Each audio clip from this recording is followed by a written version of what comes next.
حضرت ابو ہریرہ رضی اللہ عنہ فرماتے ہیں کہ رسول اللہ صلی اللہ علیہ وسلم نے فرمایا، دو عورتیں تھیں، دونوں کے پاس اپنے اپنے بیٹے موجود تھے۔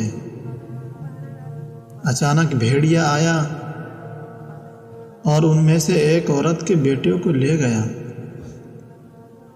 اب دونوں آپس میں لڑنے لگی۔ ایک نے کہا کہ وہ بھیڑیا تمہارا بیٹا لے گیا ہے، میرا نہیں۔ دوسری عورت نے کہا کہ نہیں، تیرا بیٹا لے گیا ہے۔